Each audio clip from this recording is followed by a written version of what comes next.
Thank you, Art. A very nice job on that nice Jeremy McGrath piece. And you can see Jeremy on the left side next to John Dowd. We're getting set to drop the gates here on Moto number 2, the 24th and final Moto of 1995. And let's see who comes out. It looks like McGrath, who's gotten possibly the whole shot. No, look at Emig on the on the outside, but McGrath goes on the inside, takes Emig wide, and takes over the point. This guy just doesn't give up. You know what he's got on his mind now, David? He wants to go 12 out of 24. A Moto win average for every event of the year. Well, it wouldn't be surprising to know that that was his goal. I mean, I have no idea, but this guy wants to dominate everything. He wants to win the most Supercrosses ever. He probably wants to win the most Nationals now that it's coming easy to him, and I wouldn't put it past him. Well, at 23 years old, I'm telling you what, he's still got at least a good, what, 2-3 years left in this motocross business? Well, unfortunately, at about 25, you're over the hill in motocross, so he better get it done in the next couple of years. Stanton was, I think, 25 last year, so Jeremy's approaching that age. However, he still seems pretty young, and I'm sure he'll do the smart thing in his career and not drag it out too long. Well, how about Kudrowski? We saw him a little bit further back in the pack, that surprise announcement. He's one of those guys who's over 25, and he's talking about retiring. Well, actually told Art he was going to retire for next year. I don't know. I have a hard time believing that. I'll believe that whenever he's not out there in January for the first Supercross. Look how awesome Jeremy is getting up that uphill, clearing all those doubles perfectly, using his body weight, some of that Supercross technique stuff. I know I always allude to that, but that's where he's good, and he's already starting to open up a small lead over Emig, and that's probably pretty discouraging. Well, Jeff Emig's got to be happy to be riding along in the second spot as we are in the early stages of Moto number 2. Take a look at our Honda field summary. Welcome back to Steel City, USA National, Delmont, Pennsylvania. Art Ekman down in the pits. David Bailey and John Kernan up here. Larry Ward is trying to chase down a local boy, Mike Jones, who's riding along in the 4th spot here in the second Moto, and that's quite a good showing for him. Well, Mike's capable of running up front. I've seen him do it before. He's not real consistent up there, but he can get a good start now and then and give these factory guys a problem. Right here, Larry Ward's trying everything, and it appears that Mike's holding him up a little bit, but he's not intentionally blocking him. He's just going as fast as he can and racing. You know, that's all he can really hope for. If Larry's so good, then pass me, you know, but I'm not going to get out of the way. That's a great attitude. That's the kind of attitude you should have in anything. Look at Ward try and make a move on the inside. Jones holds him off momentarily, but Ward finally gets on the gas, on the throttle, and moves around into that 4th spot. I would think that Mike Jones, that is, would know how to get around this racetrack pretty good. He is pretty local, and I don't know how often he rides this track during the season other than just the National, but I think he's pretty comfortable with the soil. I know that when I was in Virginia riding anywhere back east on that similar type soil, I could just tell by looking at it where it was slippery, where there was good traction, and what would happen to the lines between motos. Well, look at Kevin Krein as he tries to catch Mike Jones for the 5th spot. And the reason we're back here with this battle right here with our helicopter shot is the helicopter cannot fly fast enough to catch up with Jeremy McGrath, right? Maybe. It wouldn't surprise me. You'd have to cut the track. Hey, look at John Dowd. He got off to not too great a start. He's back in what looks to be about the 7th place. Krein has gotten around Jones, and Dowd now moves around. Dowd will go from 7th to 6th as Mike Jones fades back just a little bit. But what a ride for Kevin Krein up in the top 5. Good ride, getting a little sideways coming down the hill. You can see where they water the track in spots, and it was just slick. And then Dowd came smoking around the outside, made that pass, used the whole racetrack. So he's on the gas right now, having to make up for kind of a lousy start. Well, look at Kevin Krein. Krein's one of these guys that you really, a true privateer, I guess you might say, but he's top 20 in the points. In fact, he sits 14th in the points and tied, actually, for 13th with Cliff Palmer as we came into here.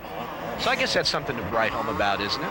Well, top 15 in the points, top 13? Yeah, better than 16th or 20th, you know? I mean, it's not top 10, and when you're a privateer, you want the top 10 so bad, and it's tough to do week in and week out. Lawrence has done a pretty good job of getting in there, but I remember riding as a privateer. Anytime you can dice it with these guys, and you know, occasionally the good guys don't get off the line that good, and you get to ride with them a little while, and that's your only shot you're going to do it, because it's not that likely to be a run top 3 and dice with those guys, and you learn a lot just in a lap or two, just watching what they do, the lines they choose, and how hard they get on the gas.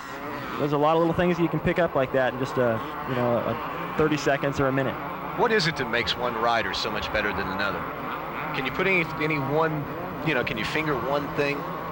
I think it's just intelligence, really. I mean, Jeremy is a very smart rider. He's smart around the racetrack. I don't know Jeremy real good away from the races. As Larry Ward works his way past Doug Dubach right here. I think Jeremy around the races, though, is just very intelligent. He knows how to race, when to push, when to take it easy, how to conserve his energy, how to set up the motorcycle, how to communicate with the rest of the team to make the best package, and how to intimidate, how not to be intimidated. It's all those things that make you good. There's a lot of riders that can ride fantastic and probably just as fast as Jeremy for a lap or two, but I think it's something going on inside their brain that allows Jeremy to hold the advantage at the end of the race. What about the guys who aren't quite up to McGrath's level but still better than everybody else? I think it's just experience and conditioning. They just know they can ride a certain level and a certain amount of natural talent. But to really excel beyond that, you got to have something really bright going on inside your head. Well, I don't think you could argue that Mike Kudrowski, one of the smartest and best riders on the circuit, he's fighting his way through the pack right now to a third-place finish in Moto number 1, and then making that surprise announcement about retirement to Art Ekman, and Art has more on that. Well, John, many of us are still in a small state of shock here in the second moto after Mike Kudrowski, upon completion of Moto number 1, announced his retirement. This would be his last race as an active rider. He will be with Kawasaki as a consultant. With us right now is mechanic Brian Lennis. And Brian, what a great career for Mike Kudrowski, and he goes out in a very similar way of his personality. He doesn't want to make a big show of it. No, he's been bickering back and forth for the last 3 months to retire or not, and just the way things have been going, he felt that it would be better, and he's discussed it with his business manager and his family and myself over that time, and so he felt it would be better, and Kawasaki has given him a position where he'll be involved with the team, and he'll be out there with us next year, so it'll be a real good thing for him. Well, I just can't imagine. I mean, yeah, he is over 25, and that's ancient in terms of motocross. But, I wonder if we might see him racing something else. Earlier this year at Gainesville, he told me that he wanted to be like Dale Earnhardt. Earnhardt drives a stock car. Maybe I can hook Mike up and start his road to stardom on the NASCAR circuit. It wouldn't surprise me. There's a lot of guys that want to race cars when they're finished and that are racing cars. I know Jeremy's gone around and tested a few, and, Kudrowski's already flown with a Thunderbird, so I guess motocross would be pretty boring after that. Well, we are nearing the middle stages of Moto number 2 here at Del Monte. Take a look at the top 10 on our Honda Field Summary and pick out your favorite rider. It's McGrath atop the leaderboard, followed by Jeff Emig. Back with more after this. ESPN Speed World welcomes you back to the Steel City National as we put a period on the 1995 AMA 250 outdoor motocross season. Jeremy McGrath wrapped up the national championship in Moto number 1, and you would think he'd take it easy on the field, but no.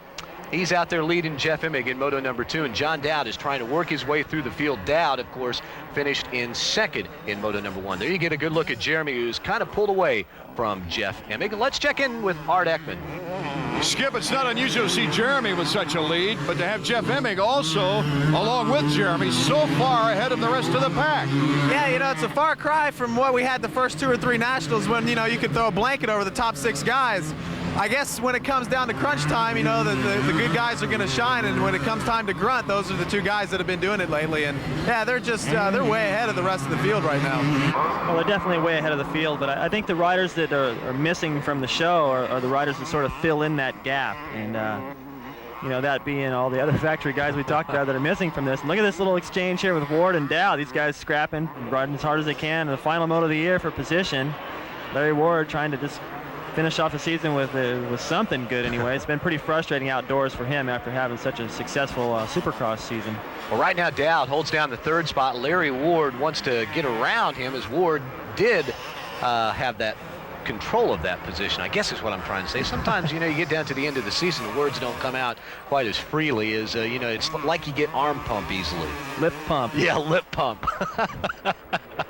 But right now we go back to take a look at 47. That's Kevin Krein. He's followed by Kyle Lewis. This is a battle for the 7th spot. Krein has it right now, and Kyle Lewis trying to work his way up into that position. A lot of good racing going on all over this track. Takes about 3 minutes for a lap.